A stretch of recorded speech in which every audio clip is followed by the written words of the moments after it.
ہمارے ہاں جو ڈسٹرکٹ جیلز ہوتی ہیں تو ان کے اندر بھی ایسے ایسے لوگ سالوں سے پڑے ہوئے ہیں جو معمولی جرمانے ہیں جن کے اوپر، لیکن وہ خود پے نہیں کر سکتے، تو سالوں سے بیچارے جیلوں کے اندر پڑے ہوئے ہیں. تو ان کے وہ جرمانے ادا کر کے ان کو جیلوں سے رہائی دلانا یہ بھی بہت بڑا کام ہے، اور یہ بھی گردن چھڑانے کی طرح ہی ہے. ٹھیک ہے، تو آج وہ غلامی نہیں ہے، لیکن جن کی گردنیں جیلوں میں پھنسی ہوئی ہیں اس کے لیے بھی اس کو استعمال کیا جا سکتا ہے. اچھا، اس کے بعد اللہ فرماتے ہیں والغارمین، اور وہ لوگ جو بوجھ کے نیچے دبے ہوئے ہیں، بوجھ کے نیچے دبے ہوئے ہیں. تو زندگی کی بنیادی ضرورتیں پوری کرنے کے لیے جنہوں نے قرض لیا تھا، اسلام اس کو قرض نہیں مانتا. یہ جو لگژری قرض ہوتا ہے نا، یعنی کسی کے پاس ایک فیکٹری ہے تو اس نے جناب گورنمنٹ سے لون لیا اور ایک اور فیکٹری لگا لی.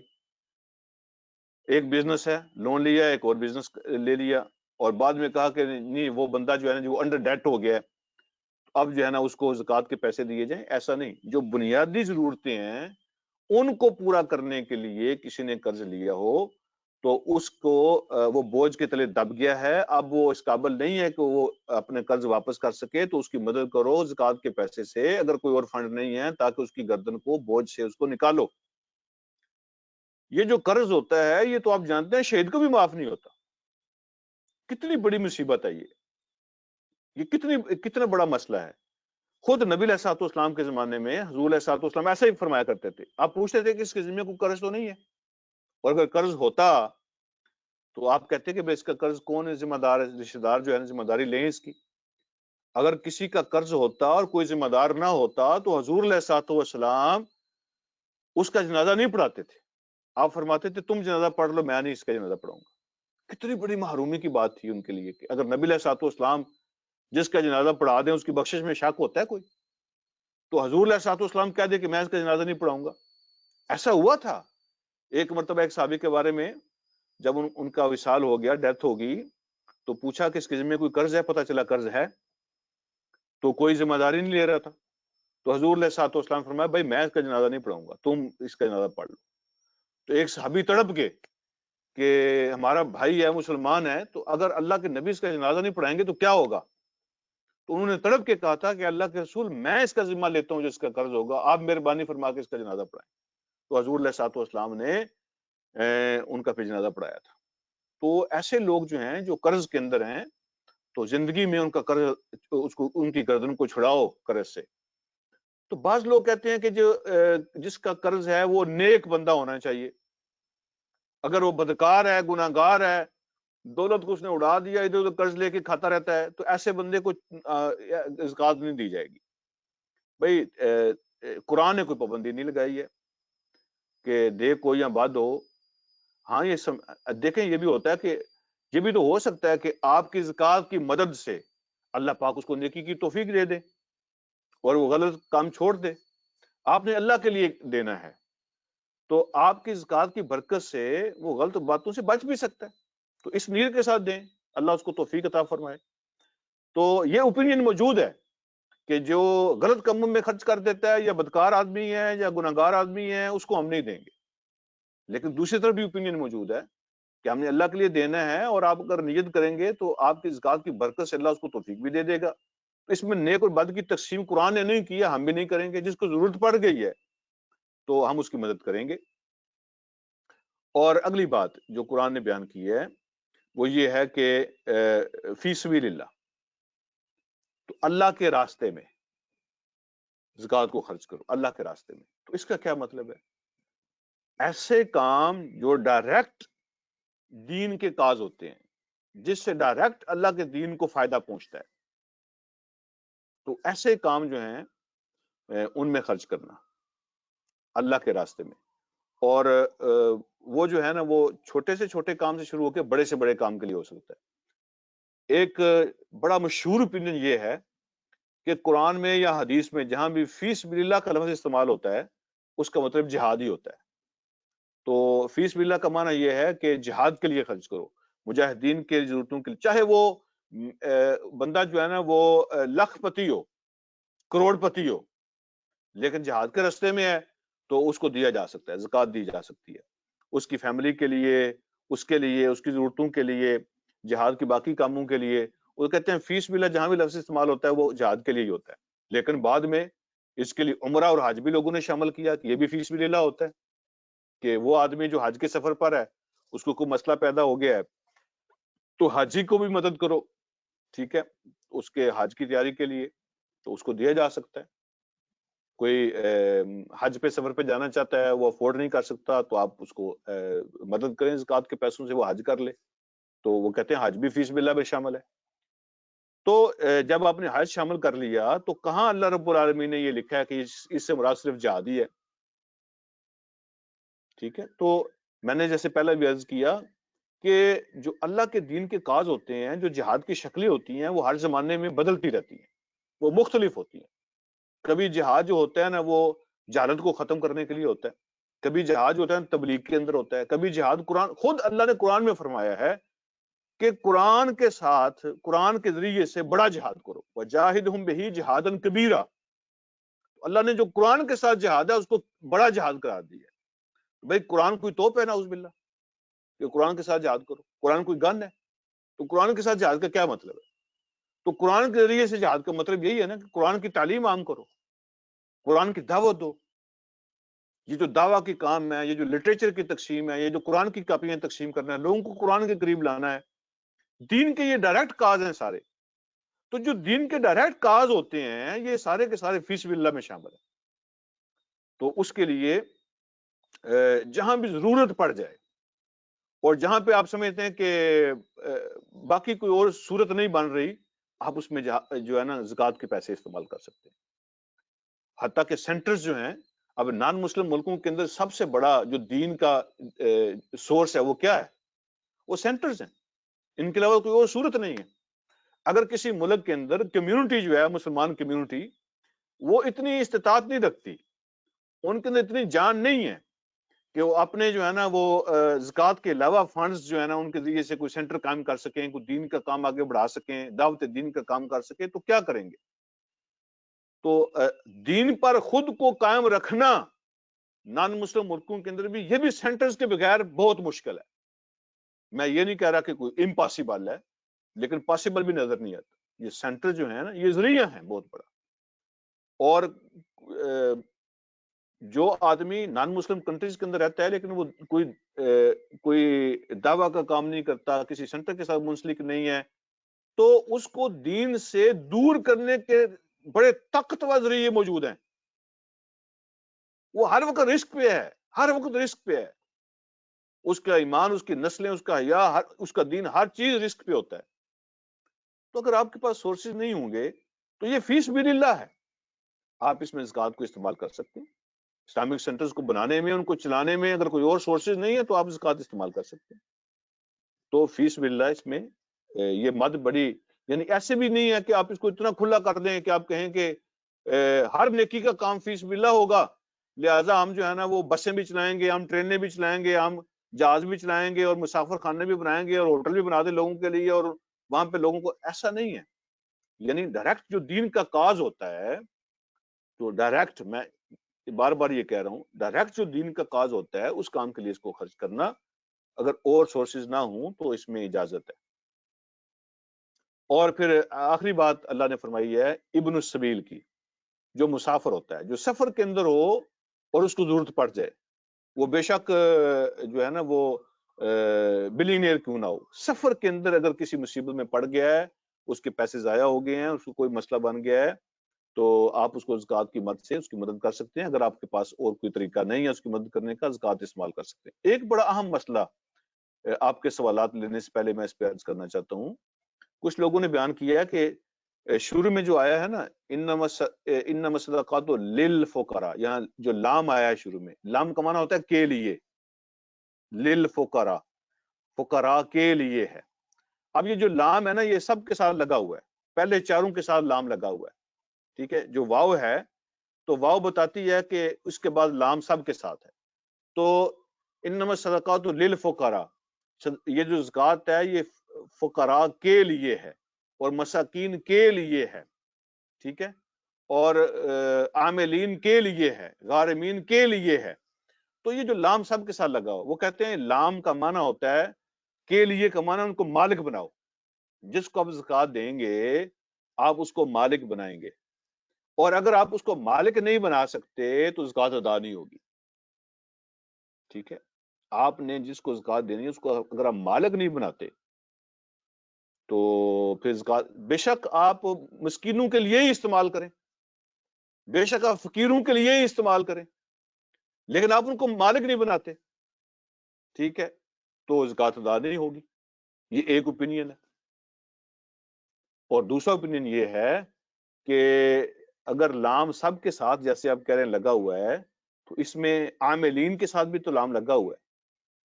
عاملین جو ہوتے ہیں وہ کون ہوتے ہیں؟ وہ خود زکات والے نہیں ہوتے, یعنی وہ خود مسکین غریب نہیں ہوتے, وہ کام کرنے والے امیر ہوتے ہیں. تو اگر عاملین کو اس کے ساتھ بھی لام لگا ہوا ہے اور اگر ہم عاملین کو دے دیں, ان کو مالک بنا دیں, تو کیا زکات ادا ہوتی کہ نہیں؟ یہاں بھی وہ مالک بن گیا, ہم نے عاملین کے حوالے کر دی تو ہماری ذمہ داری ختم, تملیغ پوری ہوگی.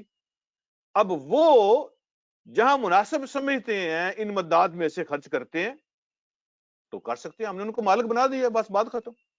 ایک تو جواب یہ ہے جو مولانا مودودی علیہ رحمت نے دیا ہے کہ عاملین کو جب دے دیتے ہیں, کسی آرگنائزیشن کو دے دیا, گورنمنٹ کو دے دیا, تو آپ دیکھیں ہم نے گورنمنٹ کو زکات پے کر دی تو زکات ادا ہوتی کہ نہیں ہوتی؟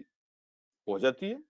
پھر گورنمنٹ مسکینوں کی فلاح بہبود کے لیے جو خرچ کرتی ہے تو وہ مالک بنائے کسی کو یا نہ بنائے, وہ انہی کے لیے استعمال کرے تو زکات ادا ہو جاتی ہے. اسی طرح جو آرگنائزیشنز ہیں وہ عاملین ہیں, جب آپ ان کو زکات دے دیتے ہیں تو ان کو مالک بنا دیتے ہیں, زکات ادا ہو جاتی ہے. ٹھیک ہے, یہ ایک جواب ہے. دوسرا جواب یہ ہے, یہ جو لام ہوتا ہے نا, یہ صرف تملیغ کے لیے نہیں ہوتا. لام کا معنی صرف مالک بنانا نہیں ہوتا, یہ جو لام ہے یہ اور بھی معنوں کے لیے استعمال ہوتا ہے. اس کا معنی یہ بھی ہوتا ہے کہ فقیروں کی فلاح و بہبود کے لیے خرچ کرو, فقیروں کے نفع کے لیے خرچ کرو. اس کا ایک معنی یہ بھی ہے کہ فقیروں کا حق ہے کہ ان کے لیے استعمال ہو. تو یہاں کہاں لکھا ہوا ہے کہ ان کو مالک بنانا ضروری ہے؟ یعنی قرآن نے اور کہیں بھی حدیث میں یہ تملیغ کی شرط نہیں ہے, یہ علماء کی انڈرسٹینڈنگ ہے. تو جیسے کچھ لوگ کہتے ہیں کہ مالک بنانا ضروری ہے, ویسے دوسرے لوگوں کا خیال یہ ہے کہ یہ جو لام ہے یہ ملکیت کے لیے نہیں ہے, یہ لام اس لیے ہے کہ یہ ان کا حق ہے, ان کے لیے استعمال ہو, ان کی فلاح بہبود کے لیے استعمال ہو, ان کے نفع کے لیے استعمال ہو.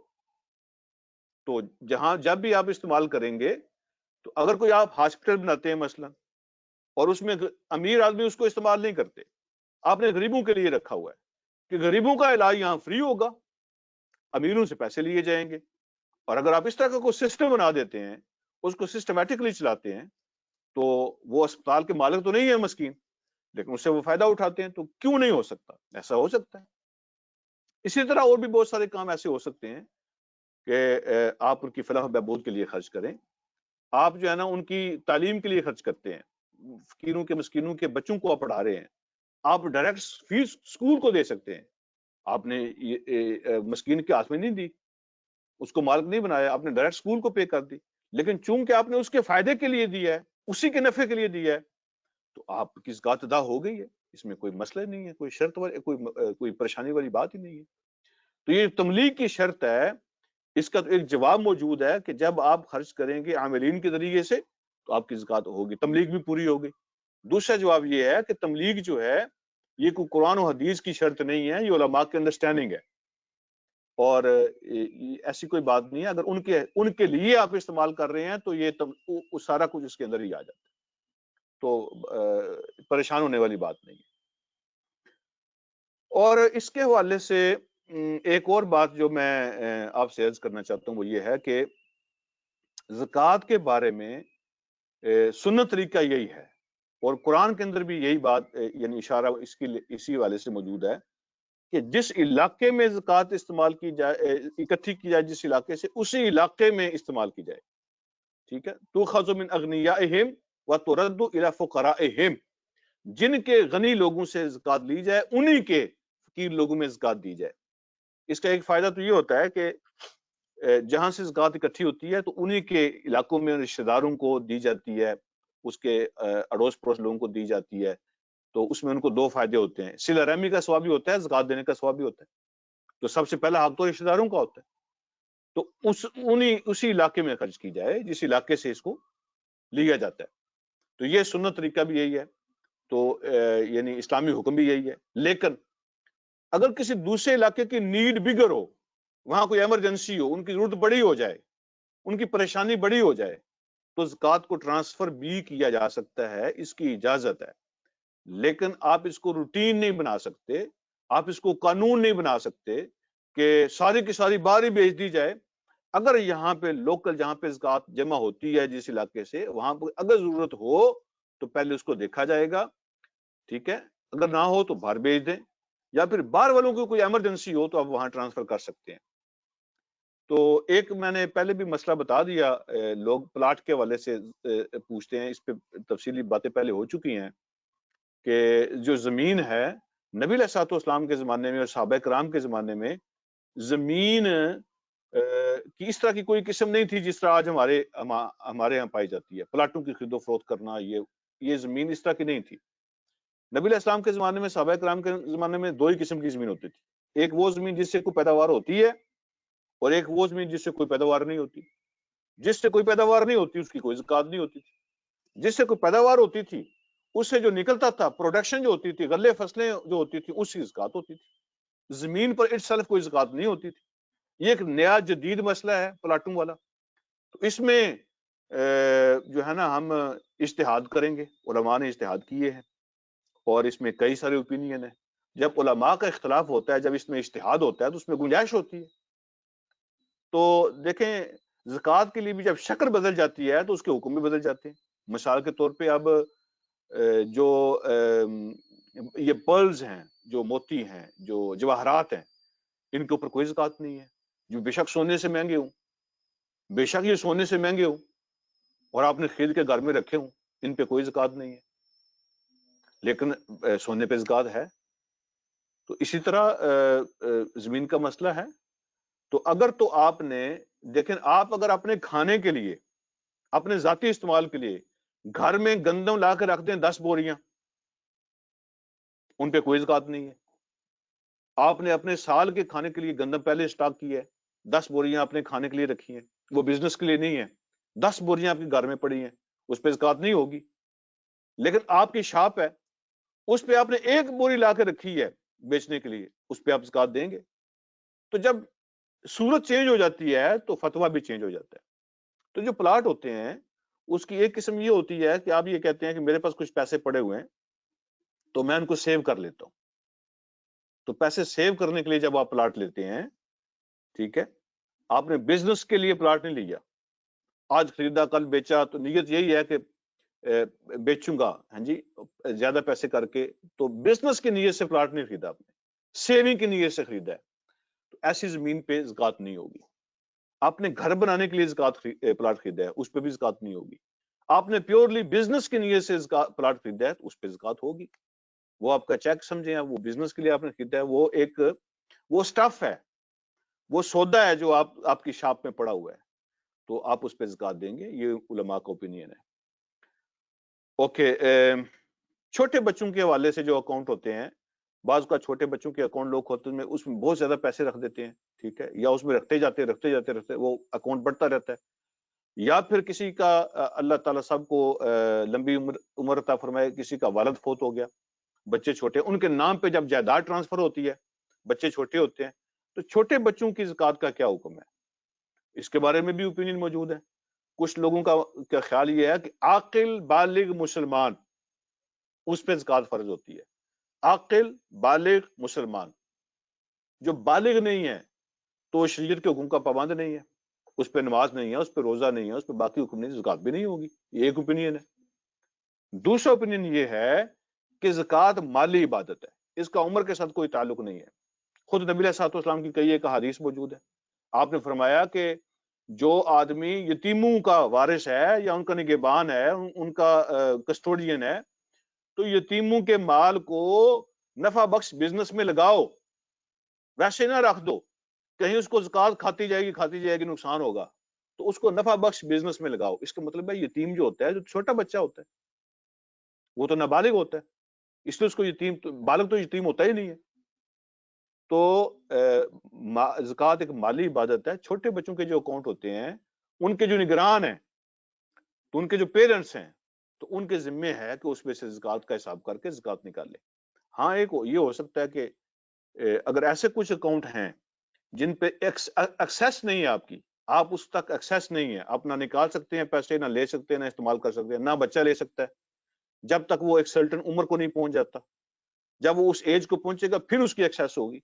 تو ایسے جو اکاؤنٹس ہیں تو چونکہ آپ کے قبضے میں نہیں ہے، زکوٰۃ کے لیے دو چیزیں یاد رکھیں، شرط ہے یہ، ایک یہ کہ اونرشپ آپ کی ہو، دوسرا یہ کہ قبضہ بھی آپ کا ہو، آپ کے کنٹرول میں ہو، جب چاہیں استعمال بھی کر سکے. تو قبضہ اور اونرشپ یہ دو چیزیں ہوں تو زکوٰۃ ہوتی ہے. تو وہ اکاؤنٹ جو ہے وہ اس کے اونر تو آپ ہی ہیں، یہ آپ کا بچہ ہے، لیکن قبضہ آپ کا نہیں ہے، آپ کے کنٹرول میں نہیں ہے، آپ کے ایکسیس میں نہیں ہے. جب وہ آپ کے ایکسیس میں آئے گا اس وقت آپ پہ زکوٰۃ فرض ہوگی، آپ زکوٰۃ دے دینا. تو جو آپ کے ایکسیس میں ہے بے شک وہ چھوٹے بچوں کا ہے تو آپ اس کا حساب کر کے چھوٹے بچوں کی طرف سے آپ زکوٰۃ ادا کریں گے. اور اس حوالے سے میں آخری بات کر کے پھر میں آپ کے سوالات کی طرف آ جاتا ہوں. جو قرض ہوتا ہے اس پہ پہلے بھی ہم بات کر چکے ہیں، چونکہ آج زکوٰۃ کا ٹاپک ہے تو اس پہ بات کرنی پڑے گی. جو قرض ہوتے ہیں، کسی کو دیا ہوا قرض ہے تو اس کی دو صورتیں ہوتی ہیں عام طور پہ. ایک یہ ہوتا ہے کہ جس کو آپ نے قرض دیا ہوا ہے وہ آپ کو کہتا ہے کہ میرے پاس آپ کے پیسے ریڈی ہیں، جب چاہیں آپ اپنے پیسے واپس لے سکتے ہیں. آپ کہتے ہیں اپنے پاس رکھو، جب مجھے ضرورت ہوگی میں لے لوں گا. ٹھیک ہے جی. تو یہ جو قرض ہے تو یہ تو ریڈی پڑا ہوا ہے، آپ کو دینے والا تیار ہے دینے کے لیے، آپ ابھی لے نہیں رہے ہیں. تو اس کا مطلب ہے کہ یہ ایسے ہی ہے جیسے امانت پڑی ہوئی ہے اس کے پاس، جب چاہے آپ لے سکتے ہیں. تو ایسا جو قرض ہوتا ہے اس کو آپ اپنے حساب میں شامل کر کے اس پہ آپ زکوٰۃ دیں گے، اس لیے کہ آپ اس کے اونر بھی ہیں اور آپ کی ایکسیس میں بھی آ گیا ہے، تو آپ اس کے حساب دیں گے. ایک وہ قرض ہے جو آپ نے دیا ہوا ہے، ٹھیک ہے، لانگ ٹرم کے لیے، تو یا پھر یہ ہے کہ وہ ڈوبا ہوا ہے، کوئی پتہ نہیں کب ملنا ہے کب نہیں ملنا ہے. تو ایسا جو قرض ہے وہ پیسے کے مالک تو آپ ہی ہیں لیکن کنٹرول آپ کا نہیں ہے، قبضہ آپ کا نہیں ہے، ایکسیس ابھی آپ کی نہیں ہے. جب وہ آپ کے کنٹرول میں آئے گا، آپ کے قبضے میں آئے گا، اس وقت آپ کے ذمہ ہوگا اس کا زکوٰۃ دینا. ٹھیک ہے. جب آپ نے قرض دیا ہے تو آپ کا یہی صدقہ ہے کہ آپ نے اپنے پیسے کسی اور کو استعمال کے لیے دے دیے، آپ کا یہی صدقہ ہے. اب یہ اس کے ذمہ ہے جس نے قرض لیا ہے کہ اگر اس کے پاس اتنے پیسے ہو گئے ہیں، یہ آپ کے قرض کے پیسوں سمیت اگر اس کے پاس اتنے پیسے ہو گئے ہیں کہ اس پہ زکوٰۃ لگتی ہے تو یہ خود وہ ذمہ دار ہے زکوٰۃ دینے کا، آپ نہیں ہے. ٹھیک ہے. تو آپ نے اپنے پیسے کسی اور کو دے دیے، یہی آپ کی طرف سے صدقہ ہے، للہ فی اللہ آپ نے دے دیے. ٹھیک ہے. آپ تو اس پہ کوئی سود نہیں نہ لے رہے، تو آپ نے قرض حسنہ دے دیا ہے. تو جب آپ کے پاس واپس آئے گا، آپ کی ملکیت میں آئے گا، پھر آپ اس کا حساب کر کے اس کی زکوٰۃ ادا کریں گے. جزاکم اللہ خیر، وآخر دعوانا الحمدللہ رب العالمین.